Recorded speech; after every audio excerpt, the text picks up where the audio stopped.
So right now, inside your body, you actually have a completely independent nervous system operating. You do, yeah.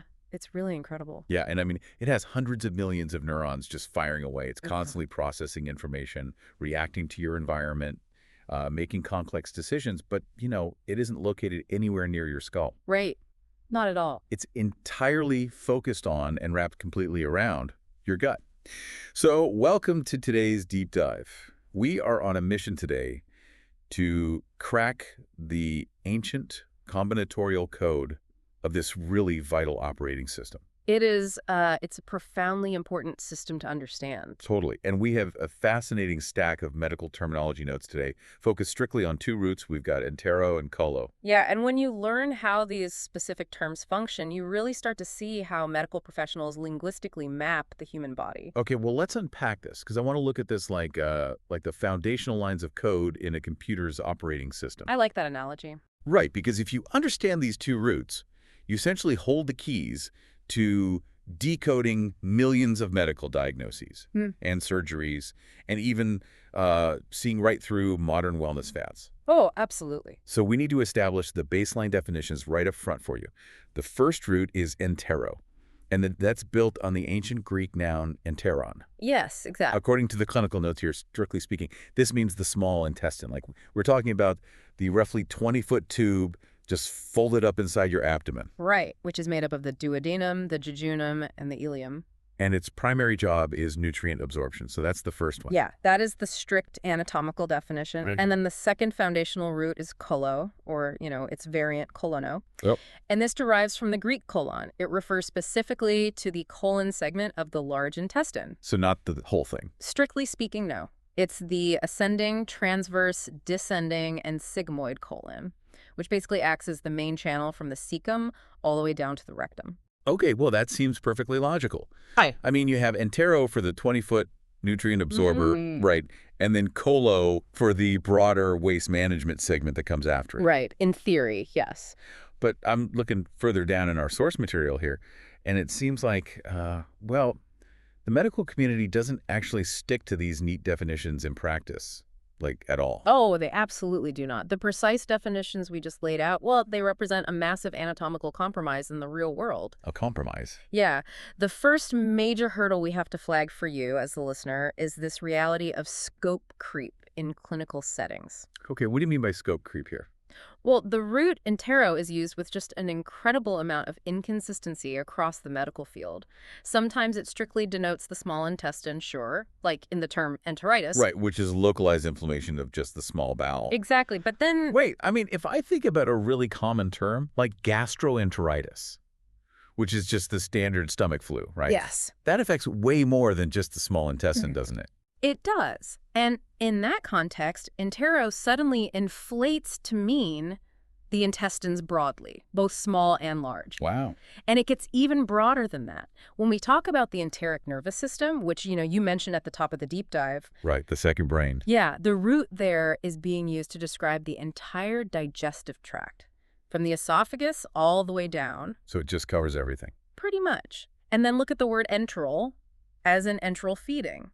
That simply means delivering nutrition directly into the GI tract, which often just means straight into the stomach. Okay, I have to challenge this, though. Okay. Because if the large intestine technically includes the cecum and the rectum, why do we use colon as a synonym for the whole thing? That's a great question. And more importantly, if a word means the whole gut to an attending physician, but it means just the small intestine to a nursing student who was, reading a patient's chart, isn't that a highly dangerous recipe for medical errors? Oh, it really can be. I mean, we are talking about vulnerable human bodies here. You are pointing out a very real friction point in modern medicine. Anatomists, well, they demand absolute rigid precision. As they should. Right. But clinicians, nurses, patients, they operate in a really fast-paced reality where shorthand just takes over. Shorthand wins out. Yeah, and this gap between anatomical precision and clinical shorthand is just an ongoing source of miscommunication. Can you give an example of how that plays out? Sure, let's look at the daily reality on a hospital floor. Take the distinction between enteral and enteritis. Okay. If a nursing student incorrectly assumes both terms describe the exact same anatomical territory just because they share the same root, they are going to misinterpret clinical orders. Right, because they mean totally different things practically. Exactly. If a physician orders enteral medication, they mean use the GI tract instead of an IV. But if a patient has enteritis, they have a highly specific, localized pathology in the small bowel. So confusing the scope of these words could actually lead to administering a treatment to the wrong area, or just totally misunderstanding a patient's primary complaint. Yes, exactly. It happens. That is unsettling, to say the least. It makes me wonder how a scientific field built on precision allowed its language to become so stubbornly embedded, but also so loosely applied. Well, to understand the root of that problem, we have to do a bit of a historical dissection. Okay, let's do it. We have to trace this vocabulary back roughly 2,300 years to ancient Greece. Wow, that far back. Yeah, because these roots were not invented by some modern committee in a sterile lab. They were absorbed into medicine from everyday philosophical Greek. Okay. The earliest surviving medical use of enteron-based vocabulary, it appears in the Hippocratic corpus, which was compiled around the 5th and 4th centuries BCE. Boy, the Greeks in the 5th century BCE, they weren't exactly doing MRIs, right? Or Oh. exploratory laparoscopic surgery. Definitely not. They were only seeing internal organs if there was, like, a catastrophic battlefield wound, or maybe during an animal sacrifice. And that is the core issue right there. Because human dissection was incredibly rare, ancient Greek physicians just used enteron totally generically. So to them, it just meant the guts. Exactly, just the guts. There was no need for anatomical subdivision because they couldn't even study the subdivisions in a living, intact human. Makes sense. So when did it actually get specific? The anatomy didn't really begin to sharpen until Galen of Pergamon came along.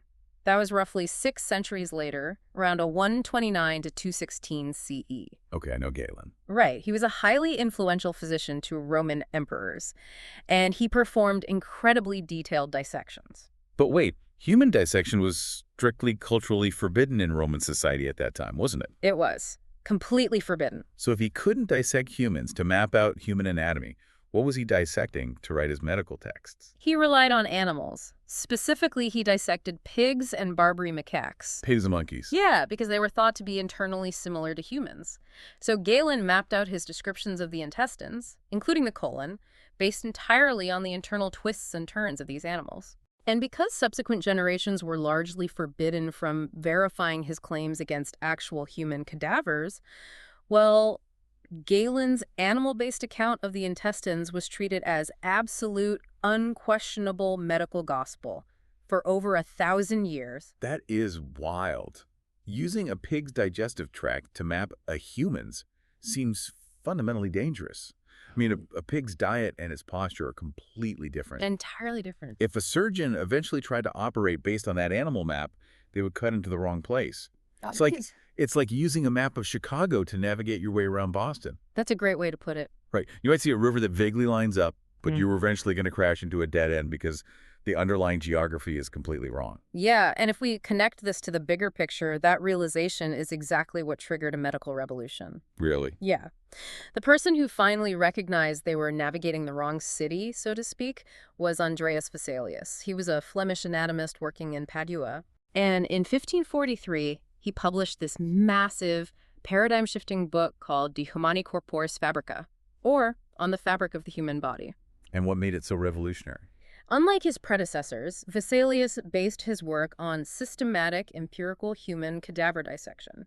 Okay, so he actually opened up the human body and drew what was really there. He did, and he directly refuted several of Galen's anatomical claims regarding the intestines. Nice. But crucially, Vesalius didn't invent a new pristine set of words for the colon or the small intestine. He just kept the old ones. Exactly. He took those old generic Greek words and systematically mapped them onto actual human cadavers. Wow. He overturned 13 centuries of borrowed animal anatomy, and in doing so, he finally gave these ancient words the correct physical map to live on. So that 1543 text is basically the true origin moment for how we categorize these organs today. It really is. See, here's where it gets really interesting for me. Yeah. Because once that correct physical map was established, later generations essentially turned this vocabulary into a set of medical Legos. Yes, medical Legos. I love that. Right. Our notes point out that in the 19th and 20th centuries, medical educators formalized this language to make it teachable. You see it in works like the 1858 Gray's Anatomy. Right. They created a real combinatorial logic. Yeah, you take a root for the core, meaning Right. you add a combining vowel, which is almost always an O, and it acts kind of like the little pegs on top of a Lego brick. Exactly. And then you snap on a suffix or a second root to describe the clinical action. And that transformed rote memorization into an incredibly efficient, logical system. Because once you understand the mechanism of how the words are built, you can decode complex pathologies on the fly. Like reading code. Yes. Let's examine a very serious clinical example from the sources. NEC, which stands for necrotizing enterocolitis. Okay, I know this is a condition that primarily affects premature infants in the NICU. It is. But how does this disease actually work, and why does it need such a complex name? Well, the mechanism of NEC is really devastating.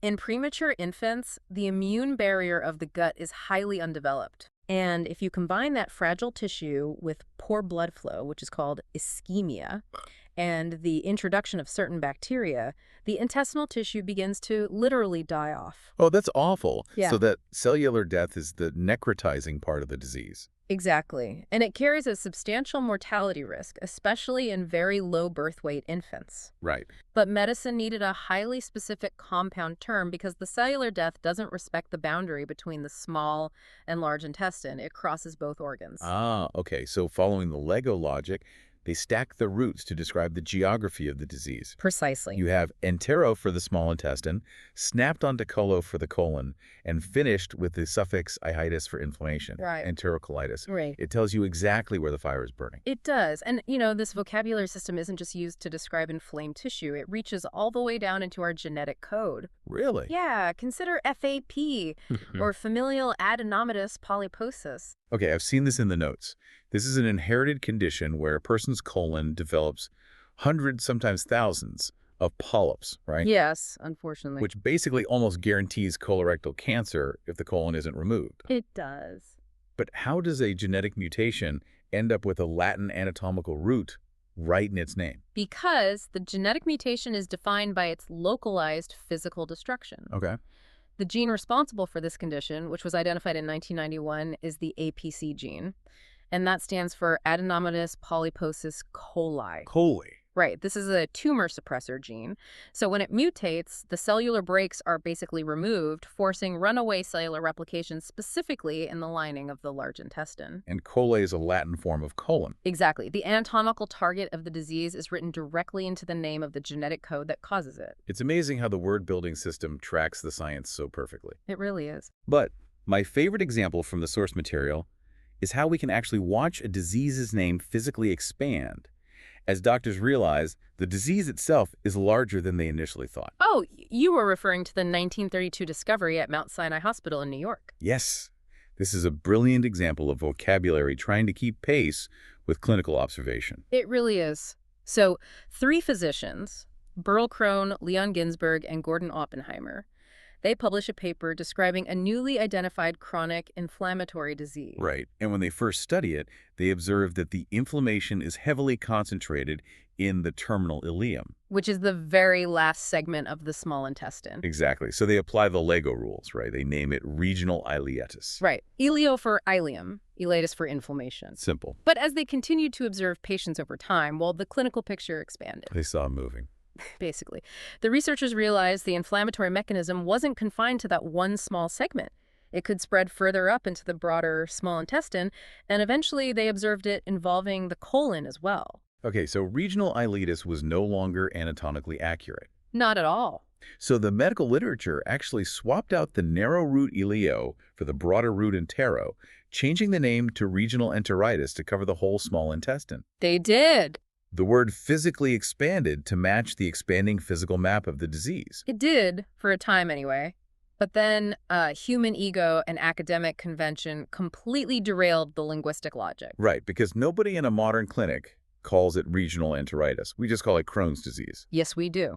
And Burl Crone, Leon Ginsberg, and Gordon Oppenheimer, they did equal work on that 1932 paper. But Ginsberg and Oppenheimer are largely forgotten. The disease became universally known as Crohn's disease, primarily because Burl Crohn's surname happened to fall first alphabetically on the published paper. That is wild. It's a stark reminder that while medical terminology strives for pure evidentiary science and anatomical logic, well, it is still governed by human beings. Right. Naming conventions can be entirely arbitrary, driven by something as mundane as alphabetical order on a byline. That seems deeply unjust to his colleagues. I mean, we have egos messing with the terminology, but our notes also highlight actual linguistic traps built right into the system.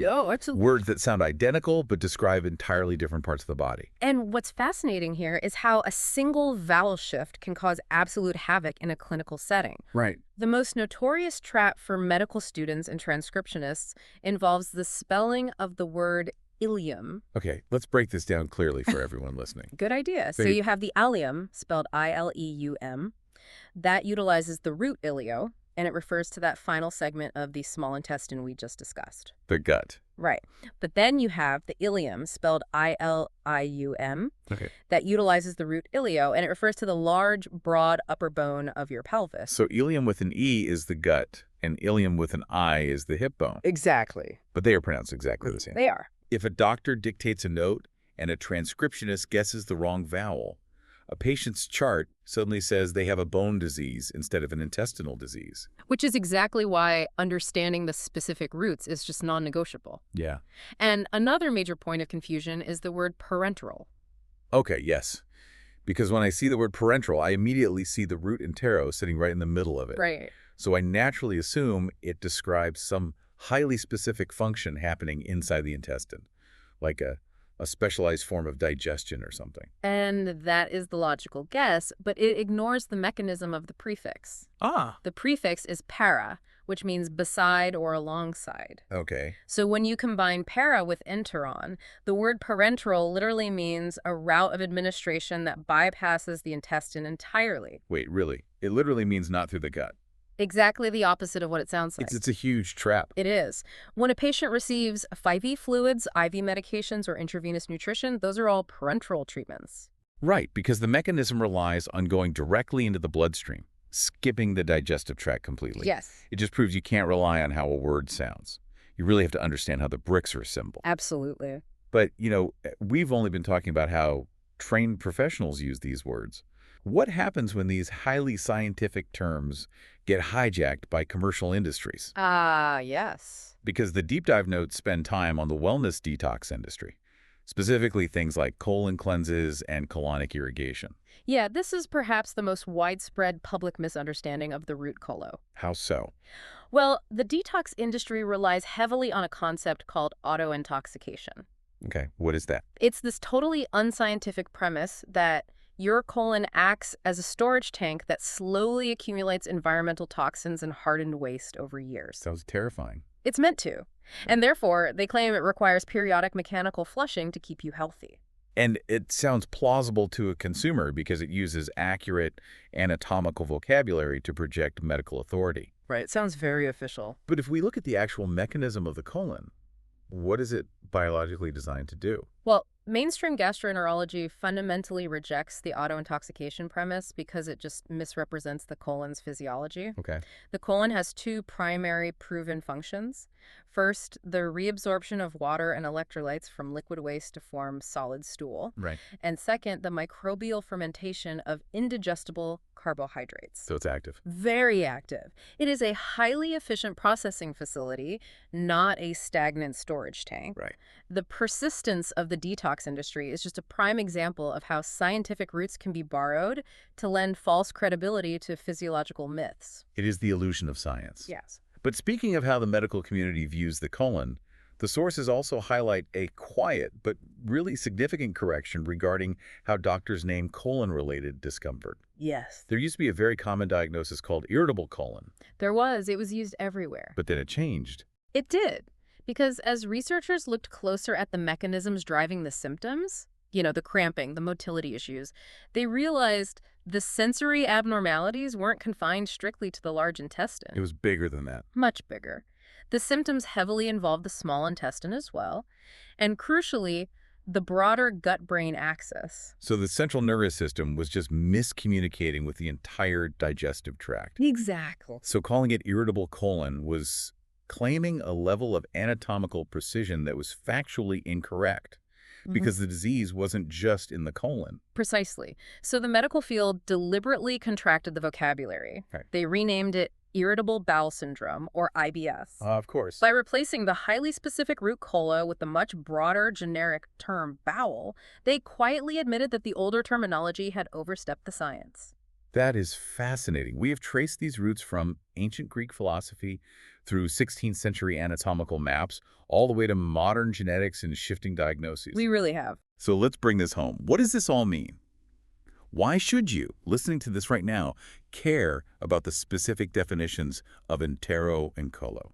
Well, you should care because these words do not just live in sterile textbooks. Yeah. They have a massive, tangible footprint on public health, on insurance policies, and on everyday human lives. Definitely. Look at inflammatory bowel disease, or IBD, which encompasses Crohn's disease and ulcerative colitis. As of 2015, the CDC estimated roughly 3 million U.S. adults have been diagnosed with IBD. 3 million. And researchers note those numbers are rising rapidly in industrialized nations.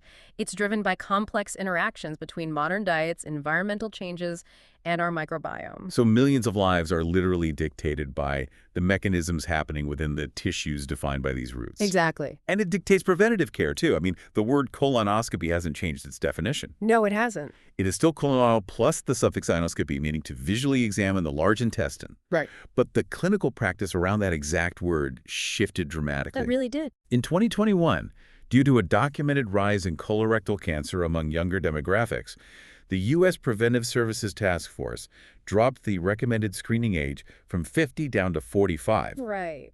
The vocabulary remained totally fixed, but the real-world application expanded, instantly altering insurance coverage mandates and potentially saving the lives of millions of younger adults. It's true, the terminology is the anchor, but the medical practice flows around it.